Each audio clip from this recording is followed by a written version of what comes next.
अस्सलामुअलैकुम। आज मैं आपके पास लेके आई हूँ एक और अनबॉक्सिंग की वीडियो, जिसमें मैंने ऑडियोनिक से ऑर्डर किया था और आज मुझे वो रिसीव हुआ है। चले मैं आपके साथ इसकी वीडियो भी शेयर करती हूँ और बताती हूँ कि वो किस तरह का निकला।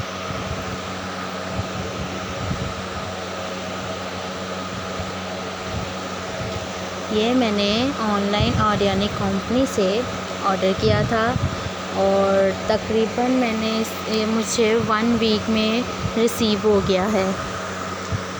तकरीबन इतना ही टाइम लगा था। ठीक है, ये है ब्लूटूथ है, स्पीकर है, मिनी स्पीकर। ये इसकी पैकिंग तो वेरी गुड, मुझे बहुत पसंद आई है।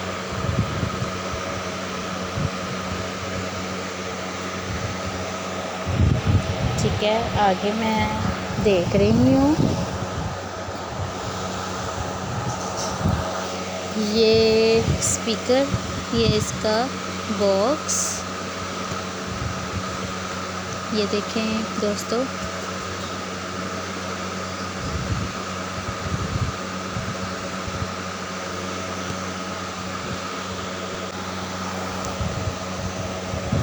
ये ब्लूटूथ स्पीकर है और इसके फीचर्स मुझे बहुत पसंद आए। ये इसकी इन्होंने ग्रीन्स बताए हुए हैं। चलें मैं आपको अब अंदर से भी दिखा देती हूँ। पैकिंग बहुत अच्छी की हुई है, अच्छे से कवर करके फिर इन्होंने भेजा है। ये ब्लैक कलर में है और वेरी गुड, बहुत ही खूबसूरत और बहुत ही दिलचस्प है। और इसका साउंड ऑसम है, बहुत ही अच्छा इसका साउंड है। ठीक है, इसमें FM रेडियो भी चलता है। इसमें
इसमें म्यूज़िक चेंज का ऑप्शन, मोड ऑफ चेंज का ऑप्शन, सब ऑप्शन मौजूद है। और ये बिल्कुल ही रियल है। ये इसकी डाटा केबल की जगह है। यहाँ पे लीड लाइट यूज़ होती है और यहाँ से साउंड वगैरह चेंज हो जाते हैं। यहाँ से वॉइस वगैरह का ऑप्शन है और ये है मोड। यहाँ से रेडियो और ब्लूटूथ के लिए कनेक्ट करने के लिए ये बटन यूज़ किया जाता है। ये इसकी चार्जिंग की डाटा केबल है और इसकी चार्जिंग यहाँ पे लगती है। और जो आम हमारे फ़ोन का चार्जर होता है इसका वो चार्जर लगता है। और ये है इसका वारंटी कार्ड है और बहुत 1 ईयर की इसकी वारंटी है और बहुत ही अच्छा निकला है। अल्हम्दुलिल्लाह, आई एम सो हैप्पी। और ये इसकी वारंटी कार्ड है ना 1 ईयर के लिए। इसके साथ साथ मेरी वीडियो देखने का बहुत शुक्रिया। और मैं लेके आऊँगी इंशाल्लाह अनबॉक्सिंग की वीडियो जैसे ही मेरा पार्सल मुझे रिसीव हो।